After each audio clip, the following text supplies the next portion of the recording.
O Supremo Tribunal Federal entrou em uma nova fase de enfrentamento a privilégios. Decisões recentes do ministro Flávio Dino atingem 3 frentes sensíveis: as emendas parlamentares, os penduricalhos do funcionalismo e as punições no judiciário. No caso das emendas, a ordem é acabar com a caixa preta. Agora o dinheiro precisa ter rastro, conta específica e identificação.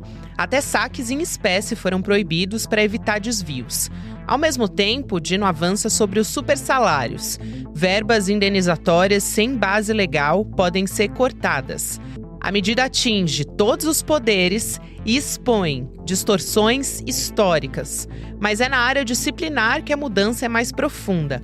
A aposentadoria compulsória deixa de ser tratada como punição. Na prática, acaba o modelo que afastava juízes com salário garantido. Agora, infrações graves podem levar à perda do cargo. As decisões abrem um novo conflito entre STF, Congresso e corporações e colocam no centro do debate os limites entre controle e autonomia dos poderes. Quarta-feira, 18 de março de 2026.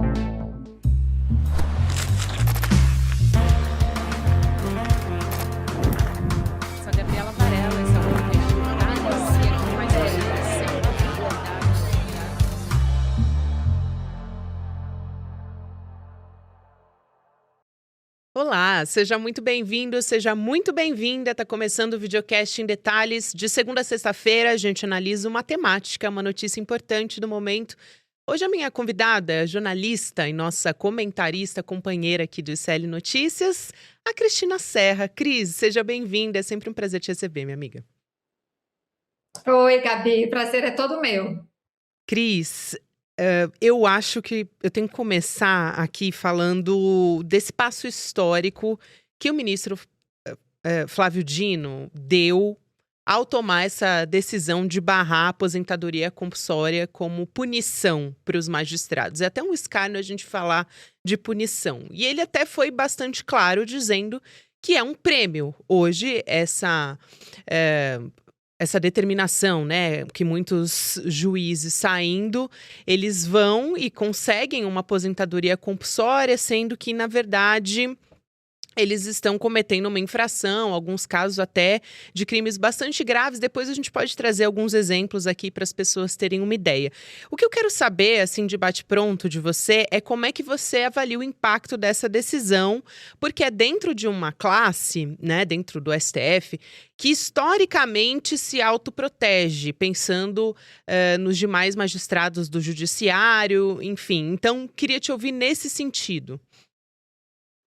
Gabi, de fato, o judiciário é um poder muito corporativo. Eles se protegem corporativamente. O poder como um todo e as suas várias instâncias, os seus vários tribunais, né? A gente sabe, existe a justiça de primeira instância, os tribunais superiores e por aí vai até chegar na Corte Suprema, que é o STF. Então, de fato, sempre foi muito difícil mexer, né, com qualquer situação no judiciário, né, notadamente no que se refere a benefícios, né? Alguns que a gente chama de penduricalhos, porque de fato não são benefícios, são penduricalhos, a gente já vai chegar lá. Então, a decisão do Dino, de fato, é muito importante, embora tenha sido um voto, uma decisão monocrática, e ele sabe que, obviamente, esta decisão irá para o conjunto do Supremo, ela fatalmente irá para o plenário da Suprema Corte, né?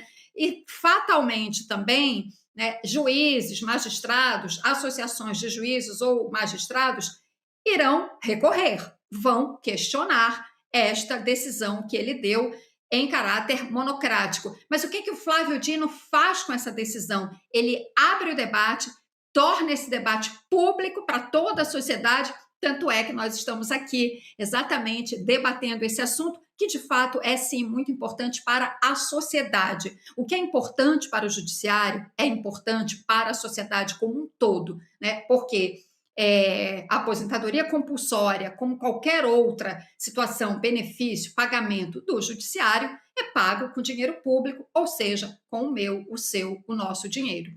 Justamente, e vale a pena ressaltar, né, como surgiu essa decisão, que foi esse caso do magistrado do Rio de Janeiro, que teve punição por um caso ligado a milicianos. Um juiz que tinha acionado o STF, isso é interessante, né, para anular uma decisão do CNJ, porque ele estava sendo punido, está sendo punido, entre aspas, pelo CNJ e pelo próprio Tribunal de Justiça do Rio de Janeiro com essa aposentadoria compulsória, com essa modalidade.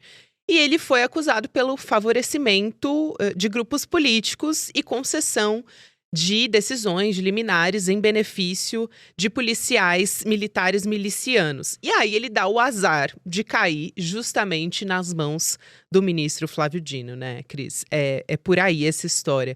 E eu não sei se você pode comentar, depois eu vou trazer aqui outros casos também que vêm à minha memória, assim, que poderiam ser atingidos futuramente e até que já tivemos na nossa história. Claro, assim, a gente vai chegar lá, mas eu só quero fazer um comentário sobre esse caso específico desse juiz de Mangaratiba, no interior do Rio de Janeiro, que, como você falou, digamos assim, a folha corrida, né, de infrações atribuídas a ele pelo Tribunal de Justiça aqui do Rio de Janeiro, né, ao estabelecer essa punição para ele, é uma coisa muito grave, muito séria, como você disse, favorecimento a milicianos, a grupos políticos locais, inclusive atropelando os processos num claríssimo exercício de abuso de poder. Pois bem, esse caso é de 2024, ele questionou a decisão, né, da aposentadoria compulsória e vem a decisão do Flávio Dino, e aí eu quero colocar um ponto importante para a nossa reflexão, porque o argumento do Flávio Dino, o que ele diz? A partir da reforma da Previdência de 2019, a reforma da Previdência estabeleceu como dois únicos critérios para concessão de aposentadoria idade e tempo de contribuição. Esses são os critérios universais no Brasil para qualquer pessoa que requisite aposentadoria.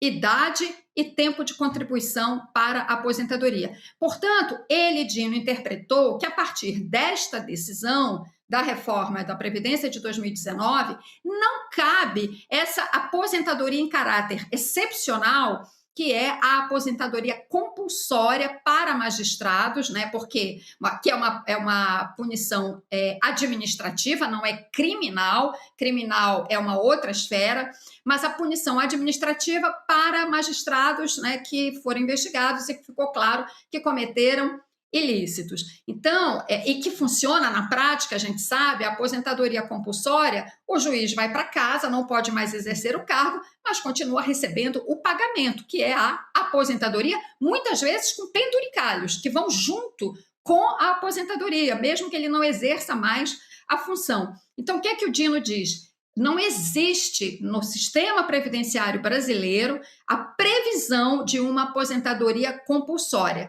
Este é um aspecto importante para a gente entender. O que isso tem como consequência? O que o Dino diz, então? Qual seria essa punição mais grave? A perda do cargo. E aí, quando você perde o cargo, você não tem mais direito a nenhum pagamento. Porém, perda de cargo, ela se dá por uma ação judicial. É um processo mais longo, mais demorado. Então, muitos juízes que eventualmente cometerem infrações, né, e forem submetidos a uma investigação, né, no sentido de perda do cargo e não mais aposentadoria compulsória, por ser um processo mais longo, esses mesmos juízes que cometeram infrações talvez fiquem um tempo maior no exercício da magistratura, porque, como a perda do cargo sem direito a vencimentos, de fato, é uma punição rigorosa, é a punição certa, a gente sabe que esses processos demoram muito no Brasil. Eu estou chamando atenção para isso porque vários juristas, ouvidos pela imprensa em geral, né, depois que o Flávio Dino tomou essa decisão, chamaram atenção para esse aspecto. Então, só para a gente não perder, né, essa perspectiva, né? Abre-se, portanto, uma discussão, Gabi, muito ampla, mas como você disse, é necessário discutir, porque a gente tem visto ultimamente muitos juízes, né, envolvidos em casos, muitas vezes, escabrosos. Muito importante essa observação que você traz, Cris. E eu conversava até no N2, né? Sobre outros casos que podem ser atingidos e que é sempre importante a gente relembrar, casos mais emblemáticos. Por exemplo, a aposentadoria compulsória, ela seria provavelmente a punição contra aquele magistrado do TJ de Minas Gerais, o Magid Nawef Lawar, que foi afastado, está afastado ainda depois dessas denúncias de assédio. E ele teve aquela primeira decisão, a princípio, então, de uma absolvição de um homem de 35 anos que foi acusado de estupro de vulnerável contra uma menina de 12 anos.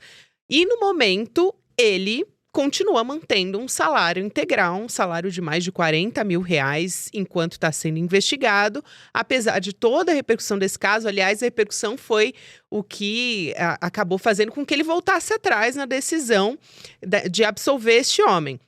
Ele poderia ser um dos que perderiam esse privilégio, vamos dizer assim, se essa decisão do ministro Flávio Dino permanecer. E aí, para te passar, Cris, eu só queria lembrar um outro do passado, que também eu acho muito emblemático, e até pesquisando, daquela juíza que ensinou a burlar o uso de máscara na pandemia. Foi um caso, assim, que saiu muito na imprensa na época, e ela foi, de certa forma, premiada com uma aposentadoria compulsória, né? Ou seja, salário cheio, salário total e benefícios até o fim da vida.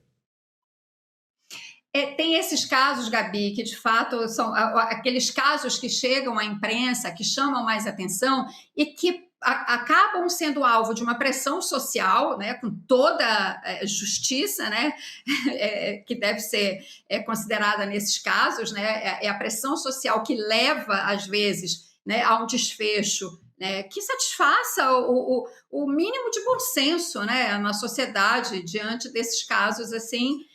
Agora, tem muitos casos, né, Gabi, por N razões. Eu até listei algumas quando eu estava aqui refletindo sobre essa decisão do Dino, né?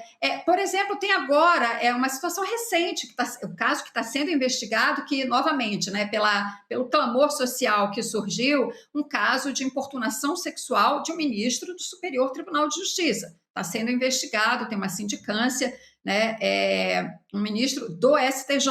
Você tem muitos casos de corrupção, de venda de sentença.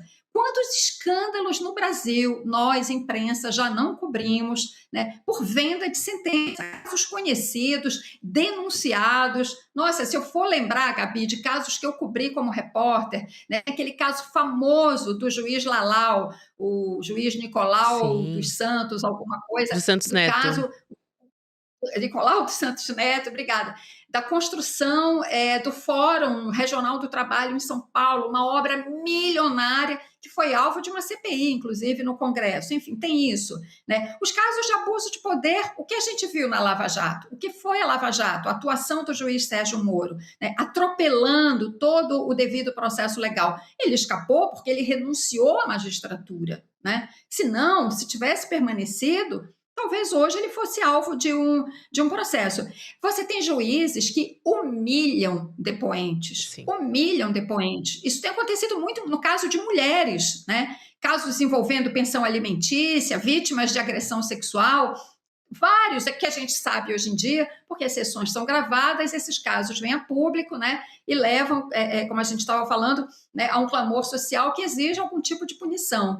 Então, é importante, essa decisão é muito importante mesmo, porque ela abre esse debate, né, da aposentadoria não ser um prêmio, né, para a pessoa que cometeu uma infração. A aposentadoria é essa que vem, além de manter o pagamento, né, que não é mais salário, a pessoa se aposenta, passa a ser aposentadoria, mas esta aposentadoria vem com benefícios, né, entre aspas, os penduricalhos, que se justificam, não, que os magistrados dizem que se justificam durante o exercício da função, né? Auxílio transporte. Por que algum juiz que foi aposentado compulsoriamente precisa de auxílio transporte, auxílio alimentação, né? Então, muitas vezes ele se aposenta e ainda vem com esses penduricalhos associados, né? Esse é um custo para a sociedade, né? Por isso, esse é um assunto, sim, de interesse público, que, inclusive, Gabi, os tribunais não gostam de abrir esses dados, apesar de existir a lei de acesso à informação, não gostam de abrir esses dados, alegando privacidade e tudo mais, só que este é, sim, um assunto de interesse público, porque nós pagamos a conta. Muito bom, Cris. Aliás, você falou aqui de juízes, né, do caso de humilhação contra testemunhas em alguns casos. Me lembrou até, não foi um juiz, né, foi o advogado de defesa de um empresário, no caso, que estava sendo acusado da agressão, que foi o caso da Mari Ferrer, enfim, emblemático. Aliás, quem conseguiu essas imagens foi a nossa repórter aqui do ICL Notícias, a Shirley Alves, que cobriu todo o caso Mari Ferrer e, assim, um trabalho muito importante. Até ela teve consequências jurídicas, a própria jornalista, né, Shirley Alves, por fazer a cobertura desse caso. Agora, o ministro Flávio Dino, ele fundamentou essa decisão ali falando da reforma da Previdência de 2019, argumentando que a Constituição não respalda mais a aposentadoria como uma pena administrativa, né? Uma espécie de punição fantasma, vamos dizer assim, que o judiciário continua aplicando por anos. Tem dados sobre isso, eu queria trazer um aqui, de que em 20 anos, 126 magistrados foram punidos com aposentadoria compulsória. Isso são dados do CNJ, que são colhidos desde 2006. E a gente já ressaltou aqui essa posição do Flávio Dino, mas no fim das contas, se você for olhar nas letras miúdas, né, Cris, ele está apontando algo que seria óbvio, então, se já existe esse apontamento que ele fez desde 2019. E toda hora aqui no Brasil parece que a gente precisa apontar algumas obviedades, né? Assim como agora há pouco eu estava falando desse caso do TJ de Minas, né? Que foi afastado, não é só o caso dele, são vários outros casos em que se precisa apontar mais uma vez qual é a lei, né? Porque existe uma flexibilização, se é que dá para falar assim, mas na prática é isso que está se aplicando de estupro de vulnerável, né? Gabi, é porque assim, o sistema previdenciário brasileiro ele passou já por várias alterações, né? Tem reformas maiores, sempre chamam de reforma, às vezes são mudanças pontuais que nem seriam exatamente uma reforma. E teve essa de 2019, que diz claramente isso: aposentadoria é por idade e tempo de contribuição. Então vai o Dino e eu não digo nem que ele interpretou, né? Ele leu, a lei é clara, ele disse: vem cá, então se só são esses dois critérios, esta aposentadoria compulsória é uma ficção, isso não existe, né? Então ele está certo. Agora é aquela coisa também, né? No Brasil também sempre alguém vai encontrar ou vai achar uma outra interpretação para questionar se o que o Dino falou se aplica ou não. Isso a gente vai ver quando o caso realmente for para o plenário. Agora, olha só esse número que você trouxe. 126 magistrados foram punidos, né, entre aspas, com aposentadoria compulsória, dado do CNJ, em 20 anos. 6 juízes por ano significa que um juiz a cada 2 meses é punido, porque cometeu alguma infração. Olha, esse é um número grande, considerando que o juiz é aquela autoridade que serve de baliza para a sociedade. Ele tem que dar o exemplo, né? Então, não é pouca coisa que a gente está falando. Se você pensar 126 em 20 anos, quando você faz a média mensal, 1 a cada 2 meses é afastado, né? Isso não é pouca coisa, eu gosto de enfatizar isso, Gabi, porque o juiz, seja o de primeira instância, seja a Suprema Corte, tem um poder enorme sobre as nossas vidas, né? Eles decidem, né, sobre coisas que têm impacto direto na vida da gente. É uma ação que você entra contra uma empresa, por exemplo, né, que te aplicou um golpe, né, uma fraude que você caiu no golpe, né, numa fraude financeira, por exemplo. É um direito do consumidor que foi violado, você, como consumidor, não teve seus direitos respeitados, seja uma acusação, um crime sexual, como a gente vê muito hoje em dia, né? Estou dando exemplos corriqueiros que acontecem com todo mundo, né? Se o juiz tem uma postura mais pró-empresa, né, ele prejudica você, prejudica a tua vida, né? Você tem um prejuízo. Então, é desde esse tipo de poder, né? Um juiz de primeira instância, numa causa que é comum, né? Muitos de nós talvez já tenhamos passado por isso. Eu já entrei na justiça contra a empresa, que eu me senti prejudicada, até as questões constitucionais que são decididas na Suprema Corte. Então, sim, esses juízes têm que estar submetidos, né, à corregedoria, seus atos têm que ser fiscalizados e o custo deles para a sociedade, insisto nesse ponto, tem que ser transparente.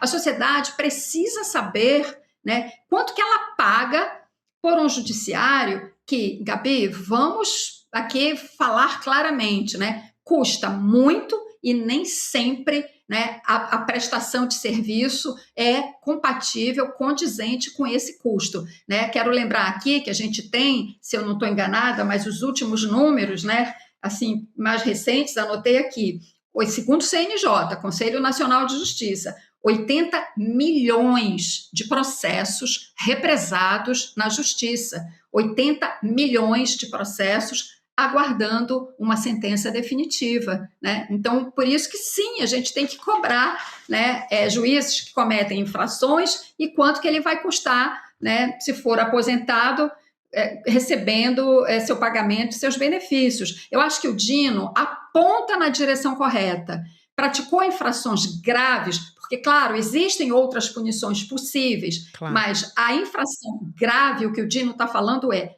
perda de cargo e não aposentadoria com remuneração.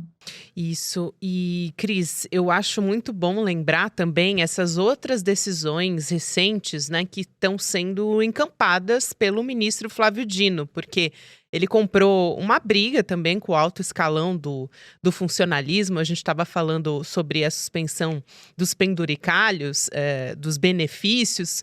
Pô, a gente estava falando de auxílio iPhone, por exemplo. Quando se pega a lista de benefícios a que se tem direito, além daquele teto constitucional dos R$46 mil, né? Justamente a ferida que ele toca é estourar esse teto constitucional, esse salário que já é um salário bastante considerável. Num país acho até importante fazer essa ponderação em que a principal discussão política desse momento é um direito básico, que é o fim da escala 6x1. Mas essa é uma outra discussão, mas acho bom não perder de vista, né? E aí, além da própria magistratura, ainda tem a questão das emendas parlamentares, né? Então, são muitas discussões, essa questão de exigir rastreabilidade, vários pontos ali das emendas que o Flávio Dino está encampando e acaba comprando briga com setores bastante relevantes, né? Olha, Gabi, o Dino, eu costumo dizer que ele foi uma escolha tão acertada para o STF, porque o Dino tem um perfil realmente muito interessante, um perfil, eu diria, quase que raro, né, no serviço público e no poder público brasileiro, porque ele começou a vida no judiciário, ele foi juiz federal, depois foi parlamentar, né, deputado, se elegeu senador e deixou o Senado para ser ministro do governo Lula, e foi governador, né, ministro de um governo em nível federal, e agora está no Supremo. Então, o Dino conhece o Brasil, as engrenagens do poder no Brasil, por dentro, por fora, do avesso, de ponta cabeça, etc. Então, ele é bom de comprar briga no bom sentido, né, no sentido de jogar esse debate para a sociedade. Né? Além de todos esses que você mencionou, que a gente está aqui discutindo, né, tem essa questão das emendas, que é uma briga grande com o Congresso, né, mas uma briga, como eu digo, no bom sentido, porque o que ele cobra? Ele cobra racionalidade na aplicação do dinheiro público, né, transparência, etc. Essa abordagem da transparência, ele traz para as questões do judiciário. Então, além da questão da aposentadoria compulsória, essa dos penduricalhos, ele botou o dedo nessa ferida. Quando você disse, vamos falar sobre esse assunto no Em Detalhes, eu fui fazer várias pesquisas. Uma delas tem vários levantamentos, levantamentos feitos por nossos colegas na imprensa, como também por órgãos e entidades que se dedicam à transparência, né, do dinheiro público. Eu selecionei um levantamento que eu achei impressionante. A Transparência Brasil fez um levantamento, existem, Gabi, 3 mil nomenclaturas diferentes para penduricalhos. Então, são nomes diferentes que fica até difícil quando você vai pesquisar esse assunto, saber se aquilo mesmo é um penduricalho e tal, ou não é. Não significa que existam 3 mil penduricalhos para todo o judiciário brasileiro em todas as instâncias. São 3 mil nomenclaturas para 66 classificações distintas de pagamentos. Então, eu diria, então, que por volta de 60 penduricalhos. Vou dar aqui alguns exemplos, Gabi, alguns já bastante conhecidos. Auxílio alimentação, auxílio médico social, auxílio moradia, auxílio saúde, auxílio pré-escolar, gratificação de acervo, gratificação adicional, gratificação por exercício cumulativo, licença-prêmio, anuênio, abono de permanência e por aí vai. E aí, por conta dos penduricalhos, né, tem situações, né, de juízes ganhando 100 mil, 200, 300 mil reais por mês. Não exatamente todo mês, mas tem meses em que o juiz ganha isso, porque esses pagamentos vão se acumulando. Isso não pode, gente. Isso, entendeu? O serviço público, né, a arrecadação de impostos que é feita para sustentar o serviço público, não consegue sustentar uma máquina dessa.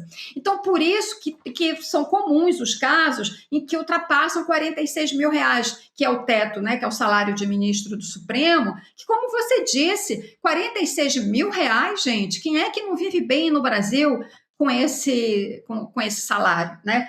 Então, assim, isso realmente, né, precisa ser disciplinado. Seria como? Por uma reforma administrativa? Bom, eu cubro reforma administrativa desde o começo do governo Fernando Henrique Cardoso, né, quando se tentou começar, foi a primeira tentativa de reforma administrativa.